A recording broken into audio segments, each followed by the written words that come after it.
Alors aujourd'hui, on va continuer notre étude, la prédication suivie du livre de Jacques, et on en est au chapitre 3. Alors, Manu, c'était le dernier à avoir prêché sur le chapitre 2 de Jacques, et l'épître se termine avec cette morale un petit peu en disant « La foi sans les œuvres est morte ». Et maintenant, Jacques, il va continuer un petit peu ses recommandations aux églises. Donc, on va lire le chapitre 3.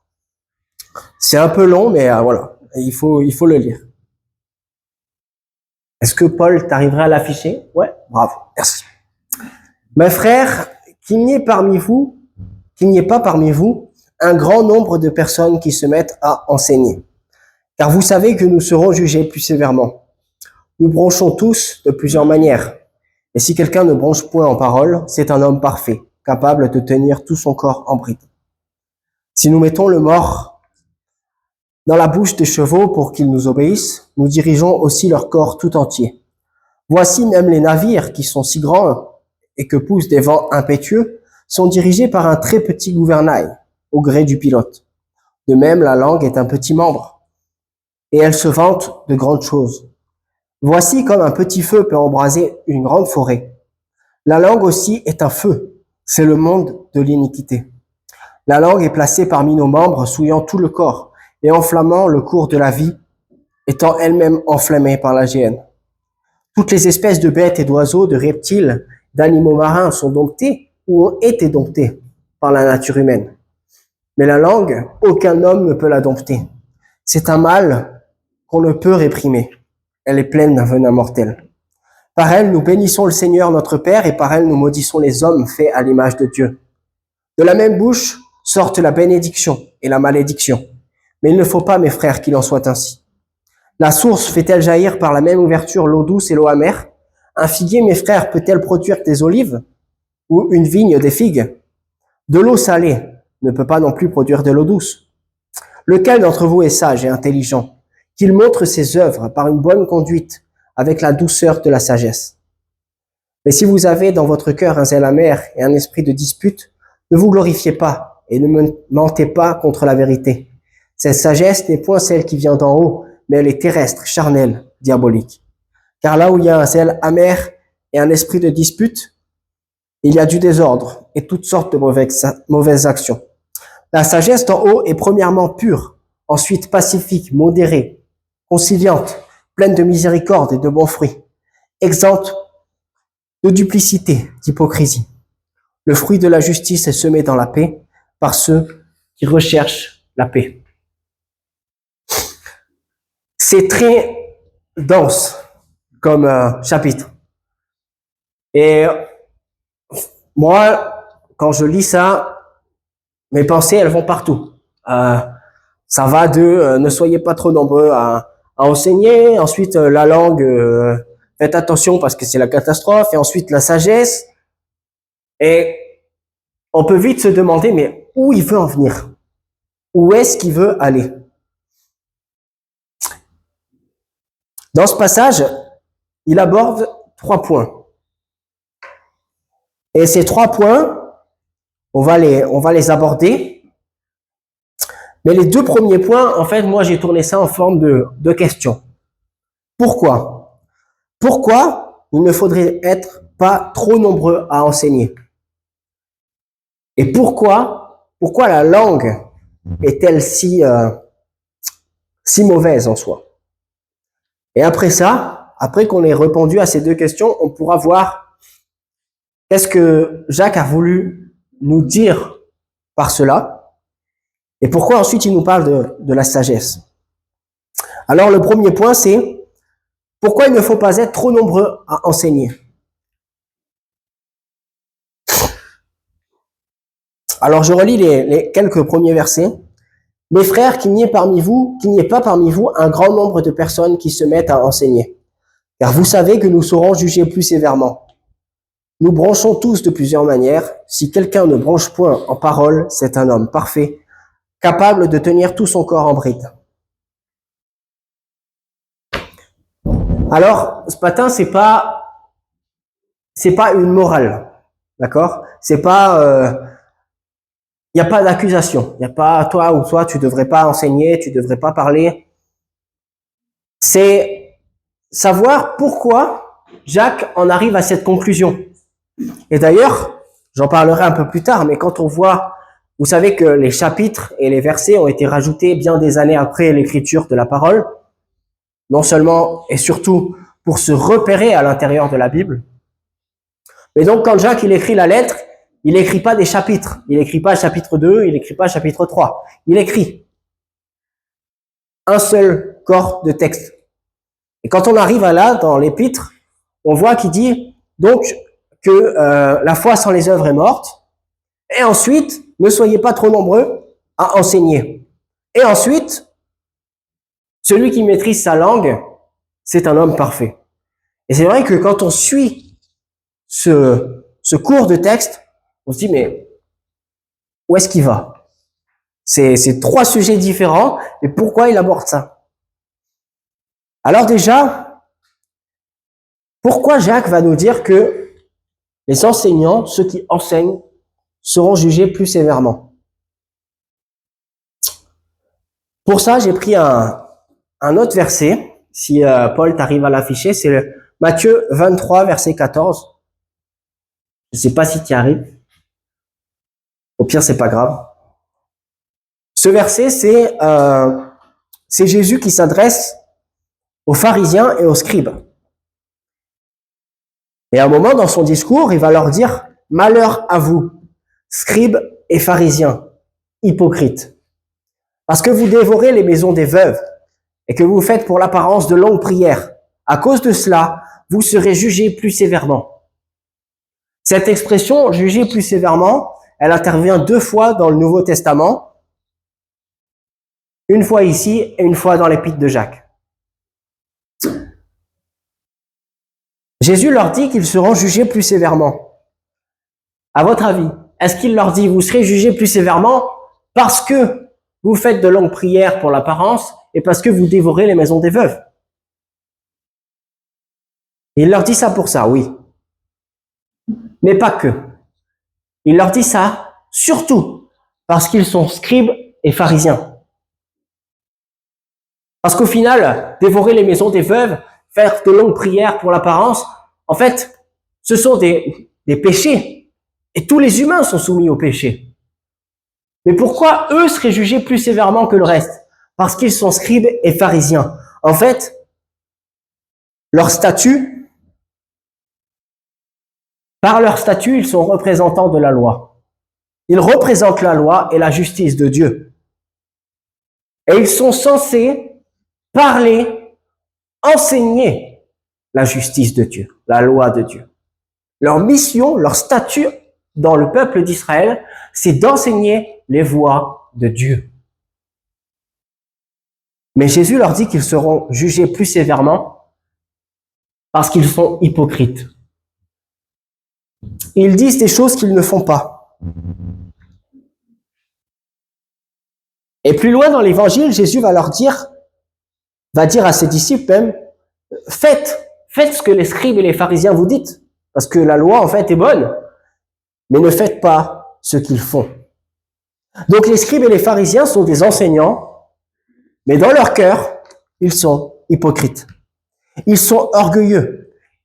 Ils cherchent leur propre gloire et la reconnaissance. Donc en fait, les enseignants seront jugés plus sévèrement parce qu'ils représentent la parole de Dieu.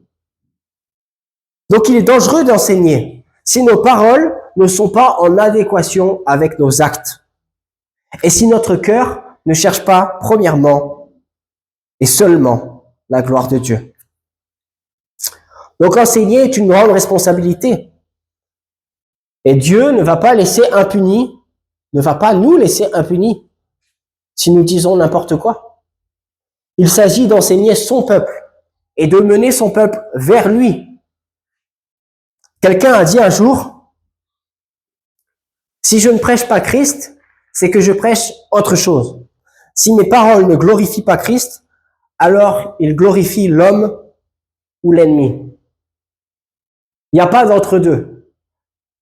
Et je ne peux pas enseigner en étant neutre.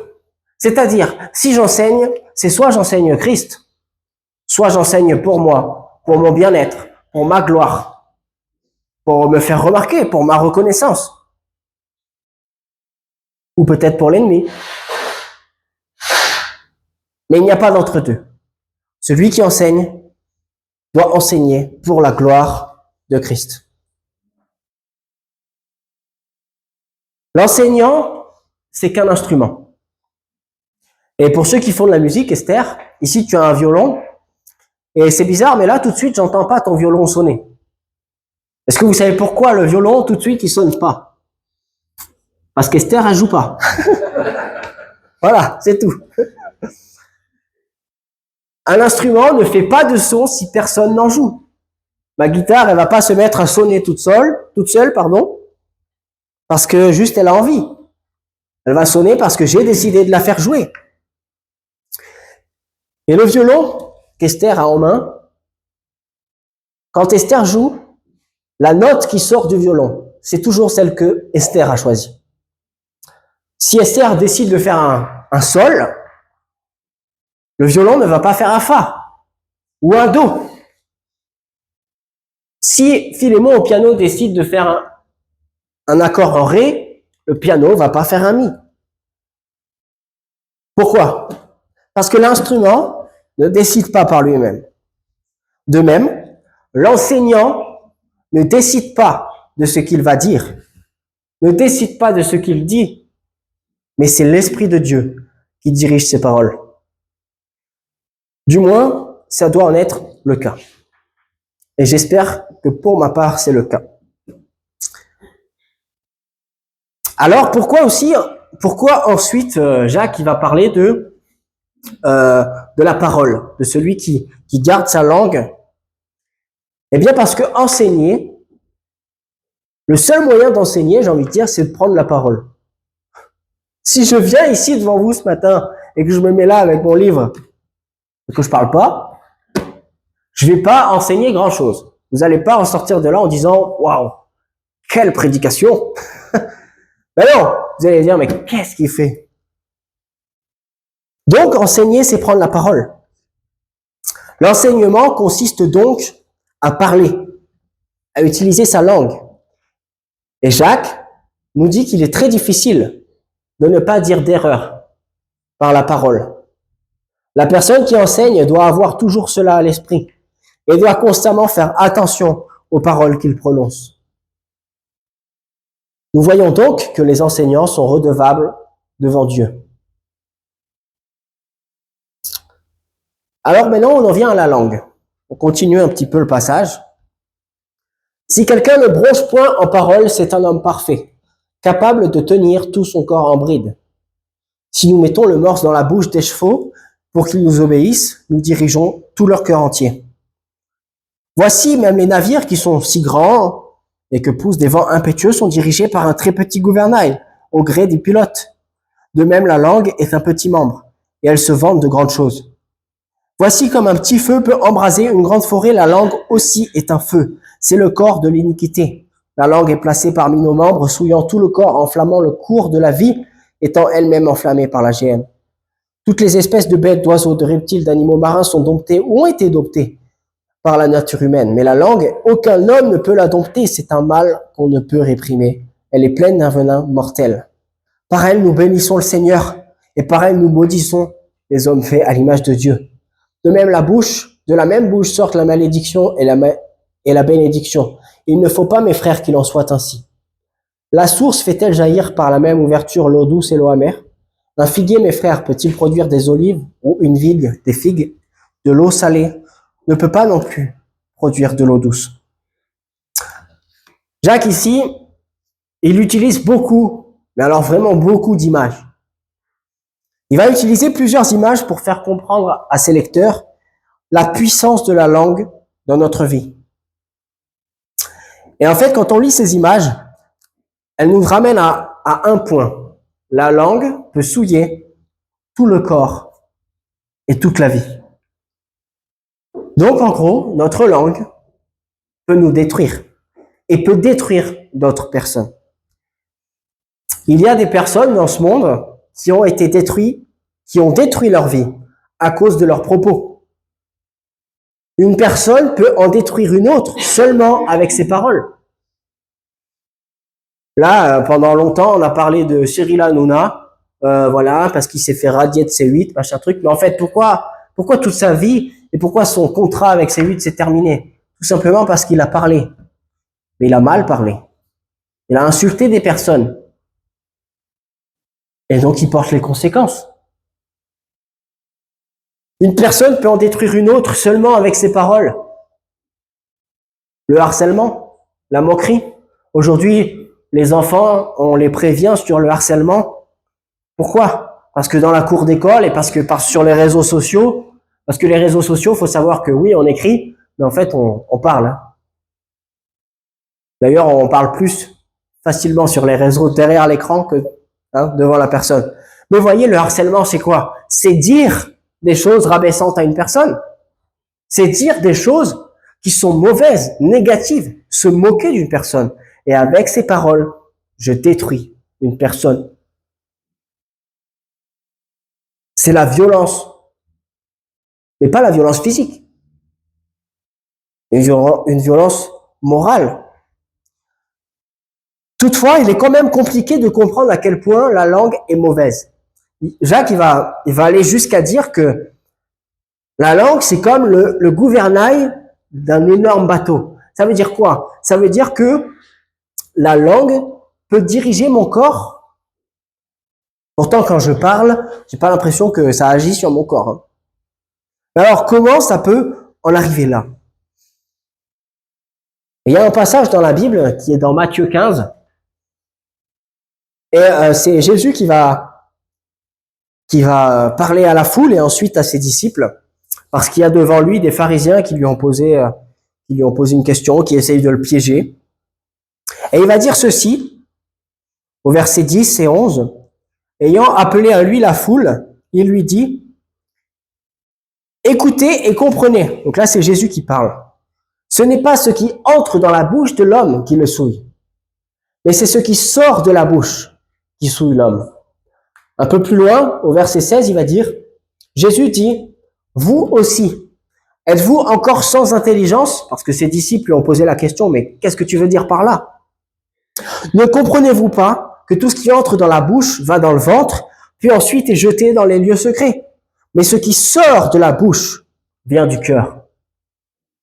Et c'est ce qui souille l'homme, car c'est du cœur que viennent les mauvaises pensées, les meurtres, les adultères, l'impudicité, les vols, les faux témoignages, les calomnies. Voilà les choses qui souillent l'homme. Mais manger sans s'être lavé les mains, ce n'est pas ça qui souille l'homme. Voilà le plus grand problème avec la langue. La langue est dévastatrice, car elle dit ce qui vient de notre cœur. Rappelez-vous, l'instrument ne sonne pas sans un musicien. De même, la langue ne bouge pas sans que nous en donnions l'ordre. Alors vous allez me dire, et moi-même je me le dis, mais pourtant, il y a plein de fois où j'ai dit des choses qui m'échappent. J'ai parlé sans réfléchir. Et c'est pour ça que Jacques va dire que la langue, elle est indomptable. Parce que trop souvent, la langue parle sans que je lui ai demandé. Je vais vous prendre un exemple. Je connais quelqu'un qui a plusieurs enfants. Et la dernière fois, je parlais avec cette personne parce qu'on parlait justement d'enfants, d'éducation et tout ça. Et cette personne me dit, cette personne est chrétienne, et elle me dit, voilà, avant de m'être converti, je disais beaucoup de gros mots, d'injures. Je disais beaucoup de choses comme ça. Et quand cette personne s'est convertie, eh ben, d'un coup d'un seul, elle a arrêté de dire des gros mots. Et depuis que cette personne a ses enfants, et que ses enfants sont une source de stress, de problèmes, qu'elle se sent dépassée, eh ben, sans faire exprès, il y a des gros mots qui reviennent. Vous voyez? Alors, je vous rassure, pas contre les enfants, mais c'est des jurons, vous voyez, d'exaspération. Et c'est pas, j'ai envie de dire, c'est pas elle, proprement parlé, qui dit, là, j'ai envie de dire un gros mot, là. J'en ai envie. Ça sort. C'est plus fort qu'elle. Et on a parfois l'impression que notre langue, elle bouge toute seule. Même si c'est pas le cas. Parce que notre langue, elle est animée par le péché. Et c'est ce qu'il va dire. La langue, personne ne peut la dompter. C'est un mal qu'on ne peut réprimer. Elle est pleine d'un venin mortel. Elle-même, elle est enflammée par la géhenne. C'est quand même dur comme parole. Mais je vais vous donner un autre exemple. La calomnie. Alors la calomnie, en fait, c'est parler sur quelqu'un dans son dos. Et ça, j'ai envie de vous dire, c'est l'une des tentations les plus difficiles à contenir. C'est une tentation extrême de critiquer quelqu'un. D'ailleurs, c'est plus facile de critiquer quelqu'un que de bénir quelqu'un. C'est beaucoup plus difficile de bénir quelqu'un. Vous savez, quand quelqu'un vient vous voir, une personne, par exemple, qui est pas chrétienne et qui vient et qui vous dit, oh, puis là-bas, j'en peux plus, machin, tout. Et qui vous pousse à dire la même chose. Ouais, t'as raison, moi aussi, je l'aime pas, ça m'énerve. Et après, on s'en veut. On se dit, mais pourquoi j'ai dit ça? Pourquoi j'aurais pas pu me taire? Mais parce que c'est tellement tentant. Parce que la langue, elle a envie de bouger. On sait pas pourquoi, mais elle a envie. Si je prends une feuille toute blanche, et que j'y mets un point noir, et que je vous dis qu'est-ce que vous voyez, la plupart des gens vont dire un point noir. Mais personne va dire une feuille blanche. Pourquoi? Parce que notre cœur est attiré par le péché. De même, la langue est attirée par le mal. La Bible dit ceci: l'esprit est bien disposé, mais la chair est faible. Alors pour nous, Jacques nous dit qu'il est normal, qu'il n'est pas normal. C'est pas normal de bénir le Seigneur et d'ensuite maudire son prochain. C'est pas normal, et je me le dis à moi-même, c'est pas normal de venir le dimanche matin, Seigneur, à toi l'honneur, à toi la gloire. Celui-là, je le déteste. C'est pas normal d'en arriver là. Et c'est l'un des combats les plus difficiles. C'est pour ça que si on arrive à maîtriser notre langue, alors on peut maîtriser notre corps entier, nos décisions entières. Jacques, il donne des images en disant, par exemple, qu'un figuier ne va pas faire du raisin ou que quand j'ouvre le robinet, c'est pas de l'eau salée et en même temps de l'eau pure qui va sortir. Mais toutes ces images, elles nous montrent une logique. C'est pas logique que si nous sommes chrétiens, nous continuons à parler de la mauvaise façon.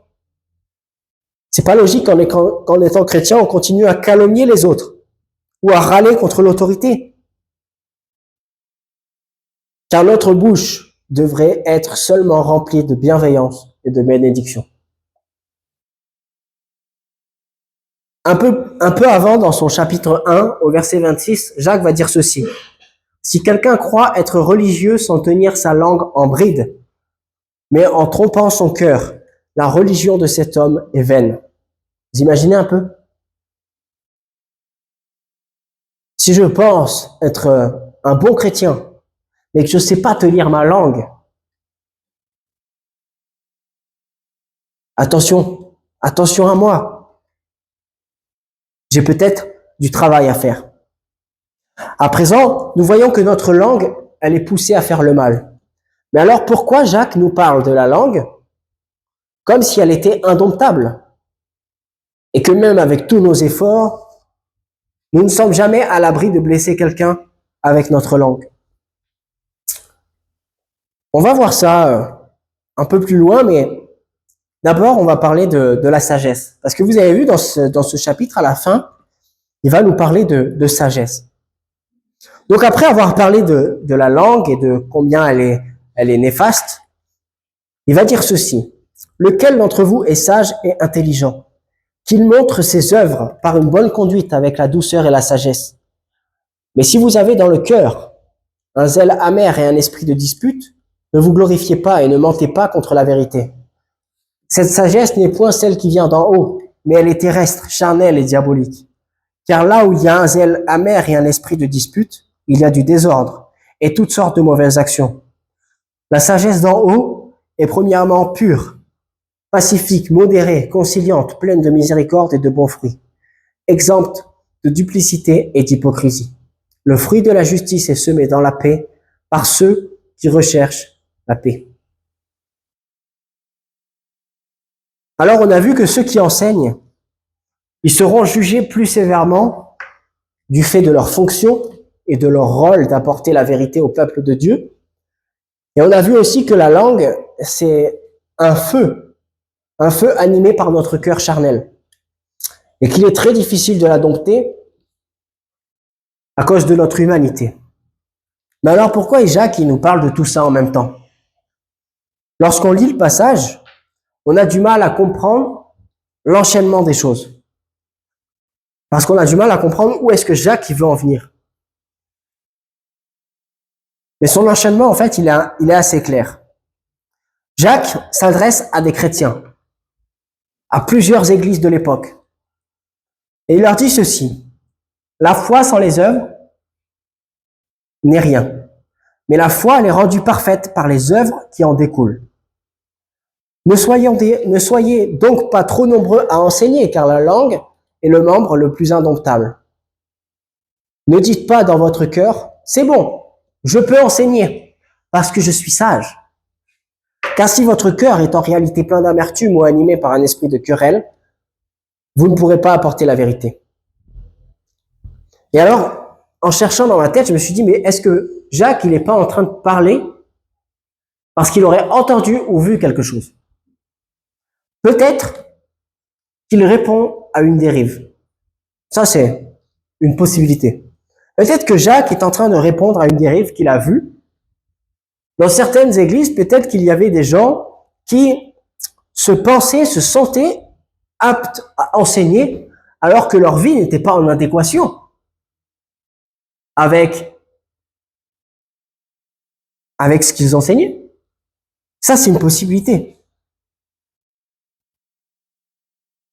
Il nous exhorte à ne pas avoir beaucoup d'enseignants, mais plutôt à avoir des enseignants avec une foi vivante, avec une bonne conduite, une sagesse qui vient d'en haut. Vous avez remarqué le dernier verset? Il a parlé de la langue qui est difficile à dompter. Il parle de la sagesse.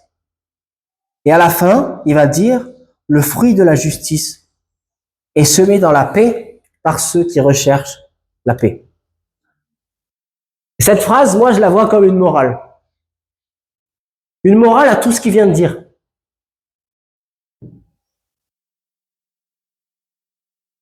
Si tu veux dompter ta langue, cherche la paix. Cherche la justice. Si tu veux avoir la sagesse d'en haut, qui est pure, pacifique, modérée, conciliante, pleine de miséricorde, de bons fruits, sans duplicité et sans hypocrisie, recherche la paix. Parce que la justice est semée dans la paix. Par ceux qui recherchent la paix. Voyez le mot semer? Quand on sème, c'est qu'on a planté. C'est impossible de semer quelque chose sans avoir planté. En fait, Jacques est en train de dire, si vous voulez récolter la justice, plantez la paix. Semez la paix.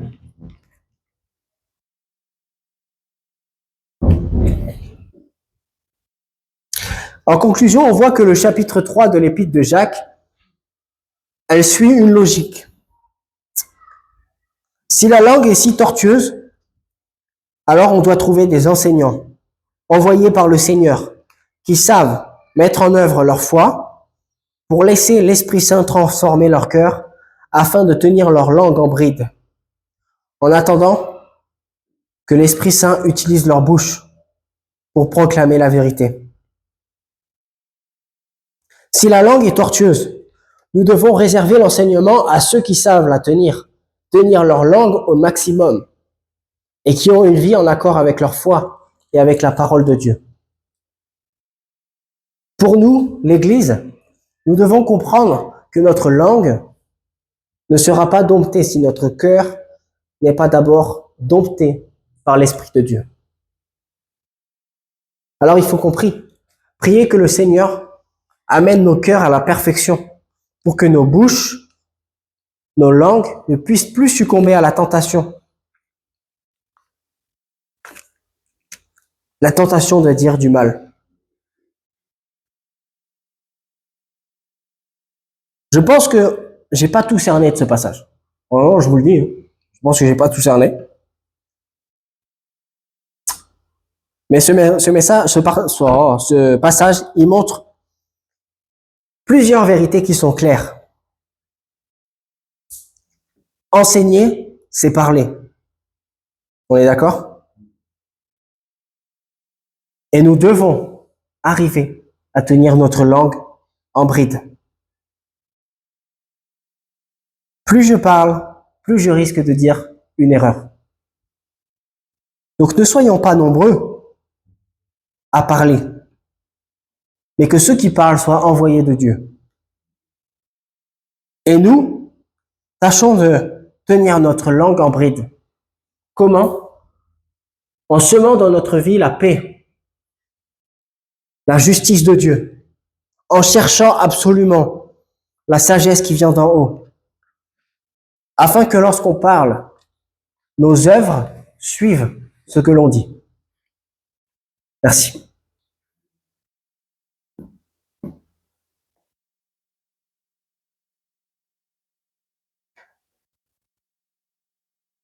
C'est là.